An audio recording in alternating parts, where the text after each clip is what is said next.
education পলিসিৰ উপৰতো আনিছে পাওয়াৰেৰ উপৰতো আনিছে আজি আমি ভাল পাইছো যে যেদিনা কোকৰাঝাৰত এই 6 শিডিউলৰ ওপৰত ওভাৰঅল 6 শিডিউলৰ ডেভেলপমেন্টৰ কথা আলোচনা কৰিবলৈ আমি ওলাইছো সেই সময়ত কোকৰাঝাৰত এই বিটিসিৰ এই সভাকক্ষত আজি এসেম্বলিত আজি আমি তো ডিসকাশন কৰিবলৈ পাৰিছো গতিকে মই কথাটো ক'ব বিচাৰিছো যে ডিসক্ৰিমিনেশন তো আছিল কাৰণে কিছুমান চুক্তি হৈছে অধ্যক্ষ মহোদয় মোৰ বক্তব্যৰ বিষয়টো বেলেগ আজি ডিমা হাছাওত চুক্তি হৈছে কেবাখনো চুক্তি হৈছে ডিমা হাছাও কেবাটাও গ্ৰুপৰ লগত কাৰ্বি আংলঙত দীঘলীয়া দিন তাতে কেবাখনো চুক্তি হৈছে কাৰ্বি আংলঙৰ আজি বিটিসি তো মোৰ সতীৰ্থই কৈছে আমাৰ সতীৰ্থ বিধায়ক এগৰাকীয়ে ক'লে আজি হাউসৰ যে তিনিখন চুক্তি বিটিসি তো ইতিমধ্যে ভাৰত চৰকাৰৰ লগত যদিও এখন অসম চৰকাৰৰ লগত 99% ৰিলেটেড তিনিখন চুক্তি হৈছে তাৰ পিছতো এই অঞ্চলৰ ডেভেলপমেন্টৰ ওপৰত আমি আলোচনা কৰিবলগীয়া হৈছে কাৰণটো কি কাৰণটো হৈছে এইটোৱেই চুক্তি মতে যিবিলাক দফা তাত থাকে সেইবিলাক পালন কৰা নাই মই একেবাৰে সৰু কথা এটা কৈছো উপাধ্যক্ষ মহোদয় আজি যিসকল স্বাক্ষৰকাৰী আছিল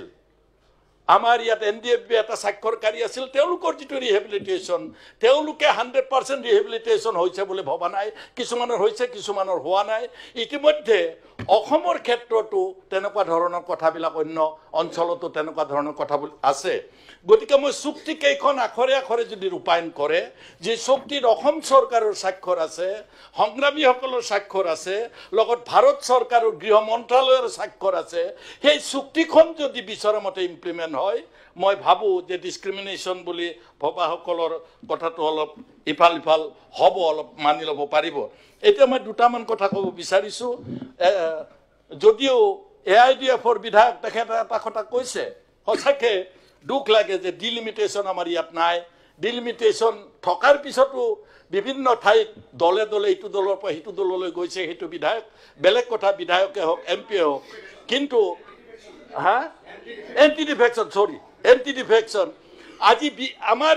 যিকেইটা 6 শিডিউল আছে তাতো এন্টি ডিফেকশনৰ প্ৰয়োজন উপলব্ধি কৰিছে আৰু ষ্টেক হোল্ডাৰ বিলাকে যেতিয়া বক্তব্য ৰাখে তেখেতসকলে কিন্তু এটো খুব ষ্ট্ৰংলি কৈছে ষ্টেক হোল্ডাৰ বিলাক যেহেতু ক্ষমতাত থকা সংগঠন নহয় তেওঁলোকে জাতীয় সংগঠন বিলাকে তেওঁলোকৰ নিজা স্বাৰ্থ ৰক্ষা কৰি কেতিয়াও কথা কৈছে বুলি মই উপলব্ধি কৰা নাই মই ইয়াত দুটামান পইণ্ট উল্লেখ কৰিছো যে আমি বিচৰা ধৰণে যিবিলাক ভিচিডিসি আছে বিশেষকৈ বিটিসি যদিও নৰ্থ কাছাৰ কি কয় ডিমা হাছাও আৰু কাৰ্বি আংলঙত আমাৰ ভিচিডিসিৰ যিটো প্ৰক্ৰিয়া সেই প্ৰক্ৰিয়াটো তাত নাই সম্পূৰ্ণৰূপে আমাৰ ইয়াত যিটো আছে এইটো বহু বিষয়ৰ পৰা বহু ধন কেন্দ্ৰীয় চৰকাৰৰ পৰা অহাৰ পৰা এতিয়াও বঞ্চিত হৈ আছে ইলেক্টেড নোহোৱাৰ কাৰণে এইটো মাননীয় Chandramohan Patowary parliament affairs minister বৰ্তমান তেখেতে সৰ্বানন্দ সোণোৱাল চৰকাৰৰ দিনত যেতিয়া মন্ত্ৰী আছিল তেখেতৰ নেতৃত্বত এখন কমিটি হৈছিল কেবিনেট কমিটি য'ত বিটিসিৰ পৰাও 2-3 গৰাকী ইএমক তাত সদস্য কৰা হৈছিল আৰু ভিচিডিসি ইলেকশ্যনৰ পৰ্ব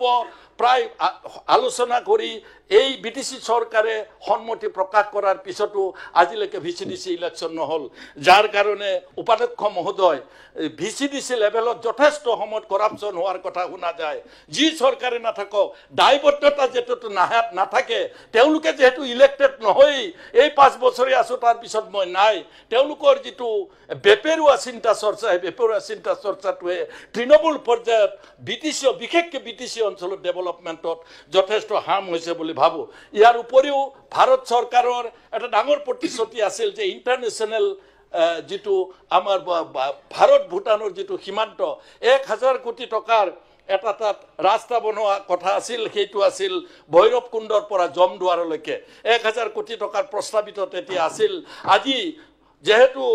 কৰ্মক্ষম মুখ্যমন্ত্ৰী হিমন্ত বিশ্ব শৰ্মা ডাঙৰীয়া ইয়াত আছে উপস্থিত হিমন্ত বিশ্ব শৰ্মা ডাঙৰীয়াক মই আজি সুযোগতে overall of development of 6 schedule যদি বিচাৰে তেতিয়াহ'লে এই ৰাস্তাটো যদি হয় মই ভাবো গোটেই অসমৰ কাৰণে এটা অল্টাৰনেটিভ ৰাস্তা হ'ব আৰু সেই ৰাস্তাটো এটা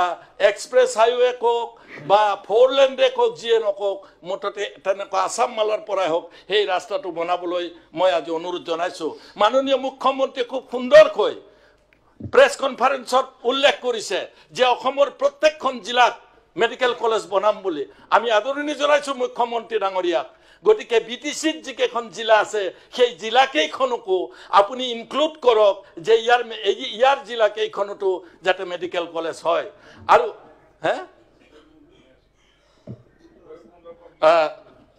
এইটো হৈছে জমদুৱাৰ মানে ভৈৰৱকুণ্ডৰ পৰা জমদুৱাৰ ইণ্টাৰনেশ্যনেল যিটো অসম ভাৰত পাৰ্টত হ'ব এই যিটো সেইটো যদি ৰাস্তা হয় আপোনালোকে যিমান পইচা টকা মানুহ আছে চবে মাটি কিনিব তাত না মানে এনেকা নাতিশীতোষ্ণ এৰিয়া তাত মানে মাটি কিনিলে 6 শিডিউল এৰিয়া মানুহে বেছি পেলে ধনী হ'ব নেকি হয় আপুনি ধনী হ'ব পাৰিব গতিকে মই ইয়াৰ উপৰি বেয়াই হ'ব 6 শিডিউল এৰিয়াৰ কাৰণে ইয়াৰ উপৰি মই আপোনাক এটা কথা ক'ব বিচাৰিছোঁ উপাধ্যক্ষ মহোদয় মই এটা কথা ক'ব বিচাৰিছোঁ গাঁও সোমোৱা আৰু ওলোৱা এখন কমিশ্যন বনাই দিছিল বিটিআৰৰ অধীনত এই বিটিআৰৰ অধীনত যিখন চুক্তি হৈছিল বিটিআৰ চুক্তি সেই বিটিআৰ চুক্তিৰ জৰিয়তে যিখিনি কেন্দ্ৰীয় চৰকাৰ ৰাজ্য চৰকাৰ আৰু সংগ্ৰামীসকলৰ মাজত চুক্তি হৈছিল সেইখিনি ইমিডিয়েটলি যদি ইমপ্লিমেণ্ট হয় মানে মেক্সিমাম বিষয় ইমপ্লিমেণ্ট হোৱা নাই যিবিলাক ওভাৰঅল ডেভেলপমেণ্টত লাগে উপাধ্যক্ষ মহোদয় আপোনালোকে চুক্তিখন মোৰ হাতত আছে এটা এটাকৈ গাই দিবলৈ আপুনি সময় নিদিব হঠতে আপুনি কম সময় উপাধ্যক্ষ বুলি নাম আছে আজি অলপ আগতে কলেজ চৰকাৰীকৰণ সম্পৰ্কে বক্তব্য ৰাখা হৈছে কলেজ চৰকাৰীকৰণৰ মাননীয় মুখ্যমন্ত্ৰী ডাঙৰীয়া বিটিচি চৰকাৰে যেহেতু এইটো বিটিচি সাবজেক্ট হৈছে এইটো চৰকাৰীকৰণ কৰিব পাৰে মই মাত্ৰ 3 দিন আগতে আৰটিআইৰ এখন মই কাগজ পালোঁ আৰু মোবাইলতো পালোঁ টিভিটো পালোঁ যে 10খন কলেজ চৰকাৰীকৰণ কৰা বুলি কৈছিলে সেই 10খন চৰকাৰীকৰণ কলেজৰ কোনো আত্তা পাতা নাই সেই যদি তেওঁলোকে চৰকাৰীকৰণ কৰিছিল ৰাজ্য চৰকাৰৰ লগত যোগাযোগ কৰি ইমিডিয়েটলি হ'ব লাগে 26খন কলেজৰ ভিতৰত আৰু নতুনকৈ 10খন কলেজ লোৱা বুলি কৈছে তাৰ মানে 6খন বাকি থাকিব 20খন হ'ব যদি সেইটো হয় তেতিয়া বিটিচিৰ কাৰণে এডুকেশ্যন ডিপাৰ্টমেণ্টত এটা মাইলৰ ক্ষতি হ'ব 20খন কলেজ হ'ব কিন্তু আৰটিআই পোৱা মতে যদি এই কলেজবিলাক মাত্ৰ নাম মাত্ৰ লৈ থৈ দিলে 2-3 বছৰ তেনেকেই কোনো টকা পইচা বা তেওঁলোকে একো পোৱা নাই বা কোনো যোগাযোগ লেটাৰ তেওঁলোকে পোৱা নাই মই বিচাৰিম ওভাৰঅল ডেভেলপমেণ্টৰ কাৰণে 6 শিডিউলৰ এই এডুকেশ্যন ডিপাৰ্টমেণ্ট হায়াৰ এডুকেশ্যনতো সহায় কৰিব বুলি মই আশা ৰাখিছোঁ মই একেবাৰে শেষত এটা কথা ক'ব বিচাৰিছোঁ আমাৰ ইয়াত বিটিচি অঞ্চলত যিবিলাক ফৰেষ্ট আছে আপোনালোকে জানে কাৰিগাঁৱৰ পৰা এইখিনি আহোঁতে যিবিলাক ফৰেষ্ট মানুহ থকা দেখিছিলে আজি কিছু বছৰ আগতে তাত মানুহ নাছিল 100% ফৰেষ্ট আছিল উপাধ্যক্ষ মহোদয় সেই ফৰেষ্টবিলাক আজি নাই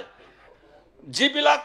ফৰেষ্ট আছে ফৰেষ্টবিলাক মই বিচাৰিছোঁ যি চৰকাৰে নাথাকক বিটিচি যাৰ দলৰে চৰকাৰ নাথাকক এই ছাবজেক্টটোকো যদি আজি আসাম চৰকাৰৰ ফৰেষ্টৰ ওপৰত যিটো অধিকাৰ বিটিচি চৰকাৰৰো সেই অধিকাৰটো থকাটো উপাধ্যক্ষ মহোদয় মই বিচাৰিছোঁ সদৌ শেষত আপুনি যেহেতু সময় দিব বিচৰা নাই মই আকৌ একবাৰ কৈছোঁ আমি ওভাৰঅল ডিছকাশ্যন উপাধ্যক্ষ মহোদয় আমি ওভাৰঅল ডিছকাশ্যনটো ওভাৰঅল ডেভেলপমেণ্টৰ কাৰণে কৰিছোঁ ওভাৰঅল ডেভেলপমেণ্ট মানে বিশেষকৈ বিটিচিৰ ক্ষেত্ৰত বিটিএডি যিখন চুক্তি হৈছিল 2003 চনত আৰু বিটিআৰ চুক্তি এই দুখন আখৰে আখৰ পালন কৰিলে বিটিচিৰ সমস্যা যথেষ্ট কম হ'ব সেই একেধৰণে ডিমা হাছাওৰো সমস্যা সমাধান হ'ব কাৰ্বি আংলঙৰো সমাধান হ'ব থেংক ইউ উপাধ্যক্ষ মহোদয় এটা কথা মই আপোনাক ৰিমাইণ্ড কৰি দিব খুজিছোঁ যে আমি সময় দিব খোজা নাই